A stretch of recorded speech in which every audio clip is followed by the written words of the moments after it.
বলতে চাই যে কাবা কিন্তু আল্লাহ যে টার্গেট করছিল ইব্রাহিমকে যে জায়গা দেখায় দিছে, ভুলবশত পরবর্তীতে লোকেরা জায়গায় নাই, সেটা আমি হাদিস খুঁজে পাওয়া গেল। তো সুতরাং যেহেতু ইব্রাহিমের দেওয়া জায়গায় কাবা নাই, এটা ইমাম বুখারী লিখেছে নবীর মুখের কথা, তো সেই হিসেবে আমরা এটা পরিবর্তন করতে পারবো। মানে খোঁজাখুঁজি করলে এটার একটা পথ বের পড়ে করা যাবে। শুনান, পড়ে শুনান, পড়ে শুনান।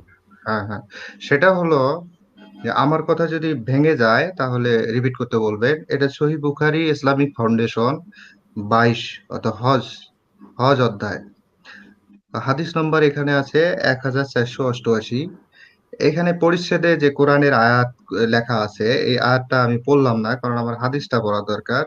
এই হাদিসটাই যে 1488, এখানে আয়েশা রাদিয়াল্লাহু থেকে বর্ণিত, তিনি বলেন, নবী সাল্লাল্লাহু আলাইহি সাল্লাম তাকে বললেন, তুমি কি জানো না, তোমার সম্প্রদায় যখন কাবা ঘরের পুনর্নির্মাণ করেছিল, তখন ইব্রাহিম কর্তৃক কাবা ঘরের মূল ভিত্তি থেকে তা সংকুচিত করেছিল।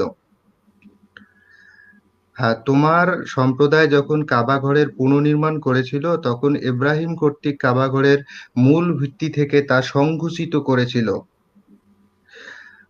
মানে সংযোজন, বিয়োজন, পরিবর্তন এগুলি তো একই পর্যায়ের ব্যাপার। মানে যতটুক জায়গা জুড়ে ইব্রাহিম করেছিল, পরবর্তীতে এই আয়েশাকে উদ্দেশ্য করে হযরত মুহাম্মদ বলতেছে তোমার সম্প্রদায়, অর্থাৎ এই এদের হযরত মুহাম্মদের পূর্ব বংশরা যখন এটা পুনর্নির্মাণ করেছে, তখন এটা ইব্রাহিমের,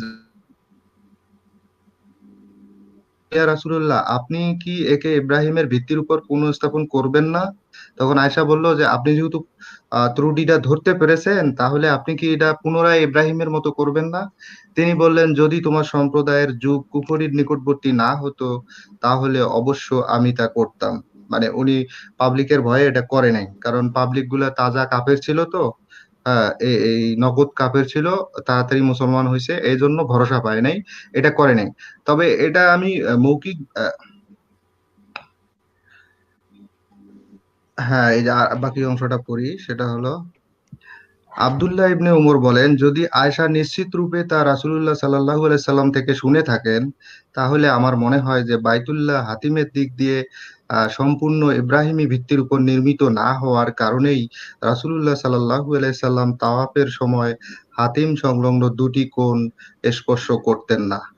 অর্থাৎ হযরত মুহাম্মদ জানতেন যে এই জায়গাটা আসলে বাতিল জায়গায় কাবা আছে, এটা কোনো আল্লাহর মনোনীত ইব্রাহিমের নির্ধারিত জায়গায় এই অংশটা নাই, এই অংশটা বাইরে পড়ে গেছে, সুতরাং ওটাতে উনি চুমা দিতেন না। এটা উমর জানে। এবং আব্দুল্লাহ ইবনে জুবায়ের পরবর্তীতে এই কাবাটা নির্মাণ করেছিল, ইব্রাহিমের কাবা যেটা শুনেছিল হাদিস অনুযায়ী করেছিল। পরে আবার হাজ্জাজ বিন ইউসুফ ওই কাবাটা ভাঙ্গা আবার এই যে কাফেরেরা যেভাবে করছিল, হাজ্জাজ বিন ইউসুফ ওইভাবে করেছে, এবং বর্তমান কাবাটা হাজ্জাজ বিন ইউসুফের নির্মাণাধীন কাবার মতোই আছে। তা সুতরাং আমরা এই হাদিসটাতে যেটা জানলাম সেটা হলো যে ইব্রাহিমের নির্ধারিত জায়গায় যেহেতু কাবাটা নেই, এটা হাদিস দ্বারা সিদ্ধ, একটু হলেও সেখানে পরিবর্তন পরিমার্জন আছে। তা সুতরাং তখনই যদি আমাদের হুজুর পাক সেটা মেনে নিয়েছে, তাহলে তো আমরা এখন একটা খারাপ পরিস্থিতির মধ্যে এটা ট্রান্সফার করতেই পারি। হাদিসেই পাওয়া যাচ্ছে যে কাবাটা ইব্রাহিমের নির্ধারিত জায়গার মধ্যে নেই, সহিহ হাদিস। জাহাঙ্গীর ভাই কি আমার কথা শুনতে পাচ্ছেন? হ্যাঁ, হ্যাঁ, এবং শোনা এবং এবং এবং এবং বর্তমান কাবা হ্যাঁ, শরীফের কাছে গেলে আপনি দেখবেন যে এটা কিন্তু সত্য ঘটনা, এটা মিথ্যা না। এবং কাবা শরীফটার মানে পরে পুনর্নির্মাণের সময় কিন্তু যে অংশটুকু বাকি রাখছে, ওই অংশটুকুর মধ্যে একটা এরিয়া দেওয়া আছে, হাঁটু পর্যন্ত একটা গিরা দেওয়া আছে। মানে ওই চিহ্নটা এখনো আছে, যে কাবা শরীফ হ্যাঁ, পরিবর্তনের সময় যে আগের মতো করে নাই, ওই চিহ্নটা এখনো আছে। তো যেখানে কোনো না কোনো ভাবে এটাকে মডিফাই করা হয়েছে বা পরিবর্তন পরিমার্জন সংযোজন বিয়োজন অলরেডি হয়েই গেছে, তা সেখানে তারা পরিস্থিতি অনুযায়ী কিন্তু সৌদি রাজাবাদশারা যখন ব্যবসার বাড়ার জন্য, জনসংখ্যা বৃদ্ধির কারণে, বিভিন্ন কারণে তারা কিন্তু ব্যবসাটা জমার জন্য এটা বিলাসবহুল বা আরো ব্যাপকভাবে বড় আকারে তৈরি করেছে।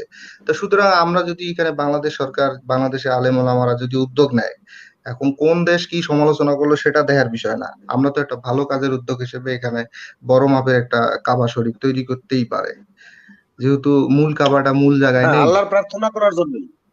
হ্যাঁ, এটা তো খারাপ আমরা কাজের আল্লাহর জন্য। প্রার্থনা করার জন্যই করব, এমন তো না যে এখানে আর এখানে কোনো একটা